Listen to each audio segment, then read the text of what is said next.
এদিন অখিল ভারতীয় মারওয়াড়ি মহিলা সমিতির উদ্যোগে অখিল ভারতীয় মারওয়াড়ি মহিলা সম্মেলন অনুষ্ঠিত হয়।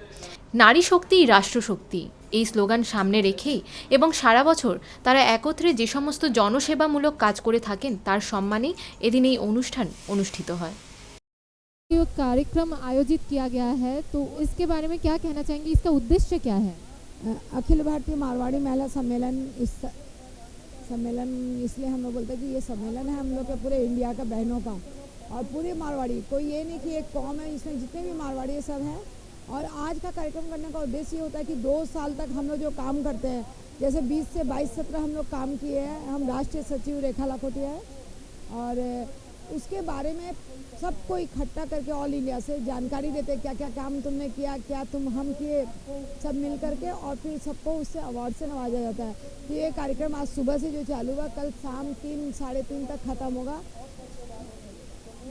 एक एक फेज में सबको अवार्ड दिया जाएगा, जैसे अभी मिले शाम को भी, और हर समय बच्चों बहनें आपस में मिलती हैं, मस्ती करती है कि इतना बड़ा सम्मेलन है, उनको पता चलता है। जानकारी देने के लिए हम लोग यहाँ इकट्ठे होते हैं कि आपने पूरे साल क्या किया और अब मिलो सबसे और इसको बताओ।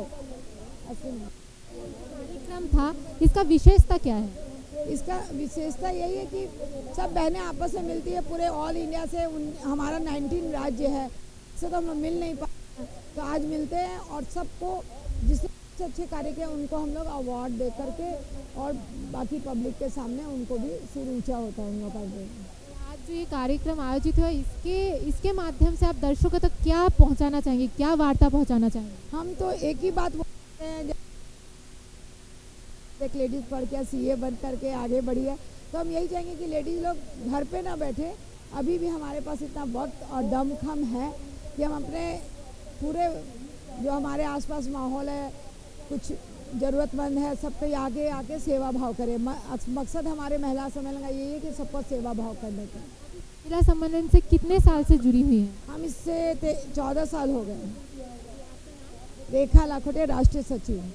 जी नमस्ते, आपका 24 आवर्स टीवी में बहुत बहुत स्वागत है जी। मैं पहले आपका नाम जानना चाहूँगी और इस संस्था से आप किस तरह से जुड़ी हुई हैं, मैं वो बारे में पहले आपको जानना चाहूँगी। मेरा नाम सुशीला फरमानिया, मैं उड़ीसा संबलपुर से हूँ और मैं 86 से इस संस्था से जुड़ी हुई हूँ। अभी इस सत्र में मैंने बाल विकास के कार्य संभाले हैं।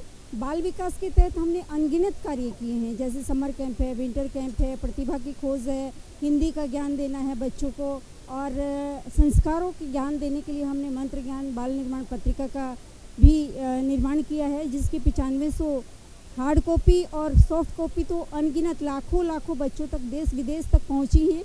और ये पत्रिका निकालने में मेरे साथ सहयोगी मीनू अग्रवाल, सृजन शाखा के अध्यक्ष, उनका भी मैं तहे दिल से धन्यवाद करती हूँ। और डूडल आर्ट जो कि हमने 2300 बच्चों को सिखाया। इस आर्ट में बच्चे अपने अंदर की प्रतिभा उकेर के अपने मन के अनुरूप बताते हैं और 10 दिन का हमने ये कैंप लगा के बच्चों को सिखाया ऑनलाइन, और 1031 बच्चों ने एक दिन एक साथ एक मंच पर ऑनलाइन एकत्रित होकर इंडिया बुक ऑफ रिकॉर्ड और एशिया बुक ऑफ रिकॉर्ड में अपना नाम दर्ज करवाया। उनके द्वारा हमें ये रिकॉर्ड दिया गया। इसके लिए मैं बच्चों की, उनके अभिभावकों की और जो हमारे मेंटोर ने कार्य किया उनकी मैं तहे दिल से आभारी हूँ। तभी ये कार्य संभव हो पाया। हमारे टेक्निकल हेड सभी इस कार्य में लगे हुए थे, सबका बहुत बहुत शुक्रिया। आज का जो ये कार्यक्रम आयोजित हुआ, इसका मूल उद्देश्य क्या है? इसका मूल उद्देश्य 2 साल के एक सत्र में एक बार जो हमारा अधिवेशन होता है, जिन भी बहनों ने कार्य किया है, पूरी हमारी 19 प्रांत में जो ये शाखाएं हैं, प्रांत में अनगिनत शाखाएं हैं, 625 शाखाएं हमारी हो गई हैं। सभी शाखाओं से बहनें आती हैं, जो हमारे कार्यक्रम होते हैं उसको सुनियोजित करने की आगे की कार्रवाई करती हैं, और जो पीछे कार्य हुए हैं, जिन्होंने बहुत अच्छे कार्य किए हैं, उनको पारितोषिक के रूप में कुछ न कुछ शील्ड, उपहार, सम्मान पत्र दिए जाते हैं। वो 2 साल कार्य करने का जो उनको जज्बा था, उस जोश का उपहार उनको मिलता है और आगे वो बहुत अच्छे कार्य समाज के लिए, देश के लिए करें, इसके लिए वो प्रोत्साहित होकर जाती हैं यहाँ से। ये मुख्य उद्देश्य है। आज यहाँ पे सारी महिलाएं मिलके आप लोग यहाँ पे सम्मिलित हुए हैं, और हम जानते हैं मार्च में ही वुमेंस डे होता है, इंटरनेशनल वुमेंस डे। तो आप जो यहाँ पे जो दर्शक हैं, जो नारियाँ जो देख रहे हैं घर से, उनके लिए क्या वार्ता देना चाहेंगे आज इस कार्यक्रम के माध्यम से? उनके लिए हम यही कहना चाहेंगे कि नारायणी नारायणी होती है, मतलब नर ही नारायण होता है। आप जितने भी कार्य करती हैं मानव सेवा के लिए करें और अपने आप को हमेशा ही सम्मानित महसूस करें, अपनी स्वयं रक्षा करते हुए, आत्मरक्षा करते हुए पूरे अपने समाज की रक्षा करें, अपनी नारियों की रक्षा करें। आत्मसम्मान सबसे पहले ज़रूरी है, उसको बचाएं, आर्थिक स्वावलंबी बने और पूरे राष्ट्र में हम 50% हैं। देश की इस स्थिति में कंधे से कंधा मिलाकर हम साथ चलें तो कोई भी कारण ऐसा नहीं है कि हमारा देश वैसे भी बहुत उन्नति कर रहा है लेकिन और अधिक उन्नति कर पाएगा। वुमेंस डे पे मार्च के महीने में महिलाओं को यही हमारी प्रेरणा है, यही हमारा कहना है। नमस्ते, आपका 24 आवर्स टीवी में बहुत बहुत स्वागत है। मैं पहले ही आपके पास ये लेके जाऊंगी कि आपका इस संस्था के साथ आप कितने दिनों से जुड़ी हैं और किस ओहदे से आप यहाँ से जुड़ी हुई हैं? नमस्कार एवं धन्यवाद। मैं संध्या अग्रवाल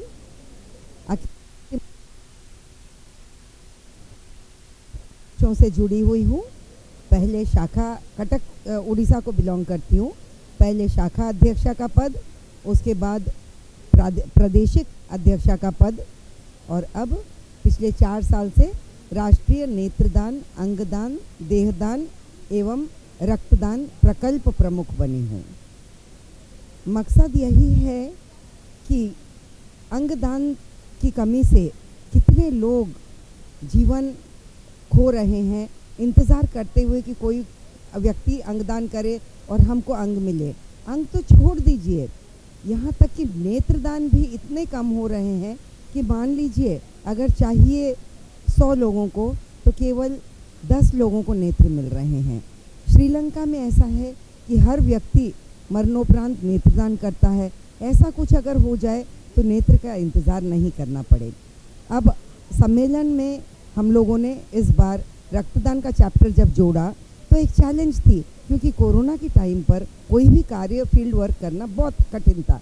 ऐसे में हमारी राष्ट्रीय अध्यक्षा शारदा जी लाखोटिया ने मुझ पर ये भार सौंपा कि इस बार रक्तदान को जोड़ो। तो रक्तदान की मुहिम छेड़ी हम लोगों ने, महिलाओं में जागरूकता की और ये मैं उन महिलाओं को नमन करती हूँ जो 19 प्रदेशों में कार्य किया। उन्होंने मूर्त रूप से जा कर के लोगों को प्रेरणा दी, खुद में रक्तदान किया, दूसरों से करवाया। यहाँ तक कि हमने एक प्रोजेक्ट लिया था कि 21 जनवरी 2021 से लेकर के और 11 फरवरी 2021 यानी कि 20 दिनों में रक्तदान हम कैंप करें राष्ट्र भर में। और उन कैंप में 89 कैंप्स में हम लोग 3042 यूनिट 3042 यूनिट्स संग्रह कर पाए। तो ये हम लोगों के लिए बहुत बड़े फ़ख्र की बात है कि महिलाएं हम कॉल करते हैं और कोरोना के टाइम पे जहाँ खुद में भी बाहर निकलना संभव नहीं हो, वहाँ सेफली कोरोना के सब नॉर्म्स फॉलो करते हुए उन लोगों ने रक्तदान करवाया। उसी तरह नेत्रदान बहुत कठिन था, लेकिन राष्ट्र भर में अभी पिछले 23 महीनों में 113 नेत्रदान हुए और एंटायर 2 इयर्स में हम लोग के 17,500 यानी कि 17,500 यूनिट रक्त एकत्रित हुआ। तो इस तरह से बहनें घर के काम करते हुए गृहिणियाँ जाकर के समाज सेवा में भी अग्रसर हैं। तो इसके लिए मैं तहे दिल से आभारी हूँ सभी बहनों का जिन्होंने इन सब प्रकल्पों में साथ दिया, और आप लोगों की भी आभारी हूँ कि आपने मुझे बोलने का मौका दिया। धन्यवाद। आज का ये जो कार्यक्रम पूरा हुआ है, आप लोग सम्मिलित हुए हैं, इतने सारी बहनें आप लोग सम्मिलित हुए हैं, तो इस कार्यक्रम का मूल उद्देश्य क्या था? जनता तक क्या वार्ता पहुंचाना चाहते हैं आप, साधारण मानव जनता तक? पहली बात तो ये पहुंचाना चाहते हैं कि संगठन में शक्ति है। अलग अलग प्रदेशों से हम लोग आकर के एक कार्यक्रम में शामिल हो रहे हैं और इसमें विचार मंथन होता है और इससे जो घृत निकलता है वह हम सबको संदेश देता है कि हमको कैसे अपनी समस्याओं का सुलझाना है, कैसे आज के समय में जो सामयिक समस्याएं हैं उनके निदान निकालने की कोशिश की जाती है। तो विचार मंथन का मुख्य उद्देश्य होता है और साथ में 2 साल के जो कार्यकाल थे उसमें जो पुरस्कार मिले हैं, पुरस्कार वितरण भी इसका एक पहलू होता है जो कि बहुत आकर्षक पहलू है, पर विचार मंथन मुख्य उद्देश्य होता है। ये जो पुरस्कार वितरण होता है, जो आप लोग जो साल भर जो काम करते हैं, समाज सेवा करते हैं, तो इसके लिए किया जाता है, तो किस तरह के काम आप लोग पूरे साल भर आप सब मिलके करते रहते हैं? हम लोगों के 5 प्रकल्प अभी हैं। बाल विकास एक प्रकल्प है, महिला सशक्तिकरण एक है, पर्यावरण एक है, और जागरूकता का एक है, बुजुर्ग सेवा है, और नेत्रदान, अंगदान, देहदान, रक्तदान। तो विविध प्रकार के आयामों से सबको परिचित कराना कि किस तरह बाल विकास किया जाए, बच्चों का विकास किस तरह हो, क्योंकि वो भावी हमारे सिटीजन्स बनेंगे। बुज़ुर्गों का सम्मान हो, यदि बुज़ुर्गों का सम्मान नहीं हुआ तो फिर हमारा बाहर निकल कर के सेवा करना व्यर्थ होता है। बुज़ुर्ग एक बड़े पेड़ की तरह है जो छांव तो दे सकते हैं, फल नहीं देते, पर छांव तो देंगे। तो इसी तरह उनके अनुभवों से हम बहुत कुछ सीख सकते हैं। तो बुज़ुर्गों का सम्मान क्यों करना चाहिए, किस तरह करना चाहिए, उसको हमने बुजुर्ग सम्मान के अंतर्गत किया। और हुआ महिला सशक्तिकरण कि महिला यदि सशक्त होगी, क्योंकि दुनिया की आधी आबादी या हमारे देश की आधी आबादी महिलाएं हैं, तो ये आधी आबादी किस तरह से सशक्त हो, क्योंकि अब तक यही था कि घर गृहस्थ में बैठ कर चूल्हा चौका कर कर के ही खाली काम होता था। पर अगर हम अपने आप को सशक्त करना चाहते हैं तो थोड़े और आयामों पर डिस्कशंस होए। जैसे अभी एक चार्टर्ड अकाउंटेंट भाई साहब ने बताया कि क्यों फाइनेंशियल मैनेजमेंट भी महिलाओं को इस विषय में सोचना चाहिए। तो कुछ नया सीखने सोचने हम लोगों को मिलता है। We get food for thought in such places. Sandhya ji, आज हमको पता है कि आज के दिन में, आज की तारीख में कोई भी महिलाएं पीछे नहीं रहती है, सभी आगे आ रही हैं। तो इस हालत में आप जो घर पे बैठी जो महिलाएं हैं, जो आपका ये कार्यक्रम देख रहे हैं हमारे माध्यम से, उन तक आप क्या वार्ता पहुंचाना चाहेंगे? हम यही कहेंगे कि परिवार सर्वोपरि है। महिला का पहला कर्तव्य परिवार का है, लेकिन परिवार से हट करके भी थोड़ा सोचे, थोड़ा सा समाज की तरफ में देखे और कुछ आगे बढ़े, और कोई संगठन से जुड़े। संगठन से जुड़ने से बहुत ज़्यादा प्रभाव पड़ता है, हमारी पर्सनालिटी डेवलप होती है और हमको अलग अलग लोगों को देखने का मौका मिलता है, सीखने का मौका मिलता है। तो इस मौके को हाथ से नहीं गंवाइए और आगे बढ़िए, क्योंकि हम सब भी गृहिणियाँ हैं जो आज भी हम अपने घर के सब काम करती हैं, क्योंकि हम यही मानते हैं कि there is dignity of labour.